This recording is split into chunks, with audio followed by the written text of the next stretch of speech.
हज़रात मोहतरम, गुलाबी सुअर यानी डोनाल्ड ट्रंप का झूठ खुल गया है।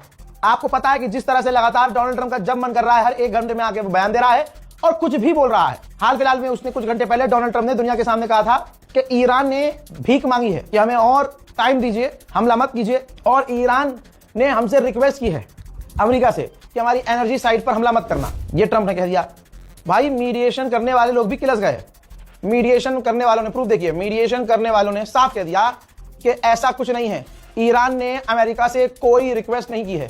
लीजिए दोस्तों, खुलासा हो गया। गुलाबी सुअर एक बार फिर से दलील। ईरान के लिए साफ कहा मीडिएटर्स ने कि ईरान ने डोनाल्ड ट्रंप से कोई रिक्वेस्ट नहीं की है। पूरी दुनिया में जलील जैसे जैसे हो रहा है, पागल हो रहा है ट्रंप। अब वो सोच रहा है कि मिडिल ईस्ट में और ईरान के पास आसपास 10,000 अमेरिकी फौज और भेजी जाए। तेहरान के टेलीकम्युनिकेशन बिल्डिंग पर बड़ा हमला हुआ, जिस हमले में एक बुरी तरह से घायल हो गया है। जैसा मैंने आपसे पहले ही कहा था, लीजिए, ज़ेलेंस्की ने मोहम्मद बिन सलमान से मुलाकात की है, जो दुनिया के टॉप के देश हैं, सऊदी अरब, यूएई, बहरीन, अमेरिका। हजरात, आज ईरान से पिटने के बाद एक यूक्रेन, एक टुच्चे मुच्चे देश के आगे झुक गए हैं। यहां तक कि कतर का प्रधानमंत्री भागता भागता अमेरिका पहुंचा है और अमेरिका पहुंच के वो डोनाल्ड ट्रंप से मुलाकात करेगा। सोचिए क्या हाल है अरबों का। बुरी तरह से पिट भी रहे हैं। ईरान कह रहा है अमेरिका से दूर रहो, लेकिन ये भागकर अमेरिका के पास ही जा रहे हैं। कुछ मुंह में घुसेड़ा, उसके बाद गले को उधेड़ के नाक से बाहर निकाला, उसके बाद मेरी बत्ती गुल हो गई। पूरी दुनिया देख रही है कि ईरान बजा रहा है और बुरी तरह से बजा रहा है। इराक के अंदर अमेरिका के बेस पर बहुत बड़े बड़े हमले हुए हैं ईरान समर्थक ग्रुप के द्वारा। देखिए,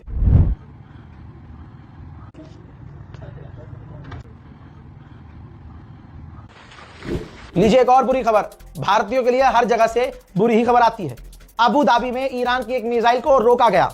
रोकने के बाद भी जो उस मिसाइल के परखच्चे गिरे हैं, जिसमें 2 लोगों की मौत हो गई और उन 2 लोगों में एक भारतीय नागरिक है। रिपोर्ट यह आई है कि ईरान तेल बेच रहा है। इतना तेल बेच रहा है कि कभी उसने इतना पैसा कमाया ही नहीं है तेल बेच के, जितना इस वक्त कमा रहा है। रूस के विदेश मंत्री सर्गेई लावरोव सामने आए भाई और भड़क गए।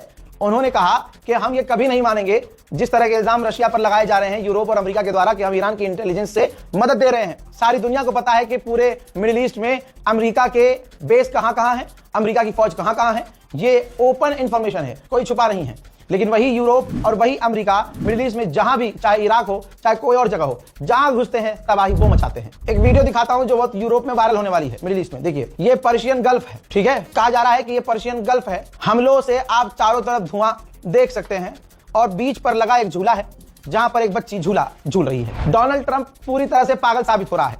इंटरनेशनल मीडिया में ऑडियो इंटरव्यू देते हुए कहता है कि ईरान हमसे 7 दिन मांग रहा था, मैंने उन्हें 10 दिन दिए और मैंने कहा कि 10 दिन तुम्हें इसलिए दे रहा हूं क्योंकि तुमने 10 टैंकर हमें गिफ्ट में दिए, तो हम तुम्हें 10 दिन दे रहे हैं, सोच लो। जबकि ईरान और ईरान के साथी और मीडिएटर साफ कह रहे हैं कि ऐसी कोई बात हुई नहीं है, जैसी बातें ये काना गुलाबी सुअर आके बोल देता है। अल्लाह अकबर, अल्लाह अकबर, अल्लाह अकबर। मेरे दोस्तों, खामनाई की शहादत से पहले उनकी आखिरी तस्वीर दिखाऊं।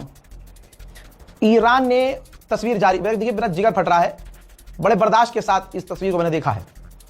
खामनाई की वो आखिरी तस्वीर जो उनके घर की है, बरामदे की है। बरामदे में जो सीसीटीवी लगा था, उस सीसीटीवी से वो फोटो निकाला गया है। हजरत जनाबे शहीद खामनाई की आखिरी फोटो। मोहतरम हजरात, मेरे मोमिनीन, आपके सामने। अल्लाह अकबर। हजरात, मैं क्या कहूँ, मैं कुछ कह नहीं सकता। ये तस्वीर कलेजा चीर रही है। दोस्तों, आप देख सकते हैं कि जनाबे खामनाई टेबल पे बैठे हैं, कुरान पाक पढ़ रहे हैं। सामने कोने में भी एक सीसीटीवी कैमरा है और इस साइड भी एक कैमरा लगा था, जिस कैमरे के एंगल से ये तस्वीर ली गई है।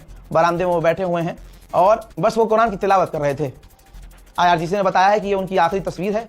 इसी के कुछ देर बाद इसराइल ने इस घर पर, खामनाई के घर पर 30 बंकर ब्रस्टर बम से हमला कर दिया था। ये जंग खत्म होने का नाम नहीं ले रही है। अमेरिका इस हार को जीत में बदलने के लिए सब कुछ कर रहा है। मिडिल ईस्ट में अमेरिका ने रोबोट बोट्स तैनात कर दी हैं। उधर ईरान ने कई लोगों को गिरफ्तार किया है जो ईरान के गद्दार थे और ईरान से गद्दारी करते हुए इसराइल के लिए जासूसी कर रहे थे। आइए आपको पर्शियन गल्फ दिखाता हूं, ध्यान से देखिए। पर्शियन गल्फ के अंदर डेटा के हिसाब से लगभग 1900 से ज्यादा जहाज आए बाएं दाएं दोनों तरफ फंसे हुए हैं। स्ट्रेट ऑफ हॉर्मूज क्रॉस करने में सबका गला सूख रहा है। IRGC मिसाइल दाग जैसे रही है, वैसे मिसाइल किसी ने नहीं दागा होगा। हैरत करेंगे आप। अब ईरान ने जो वीडियो लॉन्च किया है उसके अंदर थैंक यू जर्मन पीपल लिखा है, thank you people of India लिखा है। जी हाँ, जर्मनी के लोगों को, हिंदुस्तान के लोगों को, स्पेन के लोगों को शुक्रिया लिखा है मिसाइल के ऊपर और उसके बाद इन मिसाइलों को लॉन्च किया गया है। यह वीडियो बहुत तेजी से वायरल होने वाला है। सेव कर लीजिएगा और देख लीजिएगा इस वीडियो को, शेयर कीजिएगा। जहां नेतन्याहू और अमेरिका ये कह रहे हैं कि वो जीत गए हैं, ईरान ने इजराइल को फिर से क्लस्टर बमों से नाप दिया है। तस्वीर देखिए, इजराइल के इलाके में लगातार ईरान की मिसाइलें, खासकर क्लस्टर मिसाइलें तबाही मचा रही हैं। पूरे इलाके में आप धुआं देख सकते हैं। IAEA ने नोटिफिकेशन चेतावनी जारी की और कहा कि ईरान के जिस तरह से पावर प्लांट पर हमला हो रहा है, रेडिएशन लीक हो सकता है और अगर रेडिएशन लीक हुआ तो सिर्फ ईरान के लोग बर्बाद नहीं होंगे बल्कि ये रेडिएशन ईरान के बाहर तक फैलेगा। जैसा नेतन्याहू ने कहा 48 घंटे में अपनी फौज को कि जितना हमला कर सकते हो ईरान पर उतना हमला करो। तब से ईरान पर लगातार हमले हो रहे हैं, बड़े बड़े हमले हो रहे हैं। कुछ ईरान पर हुए बड़े हमलों का मंजर दिखाना चाहता हूं।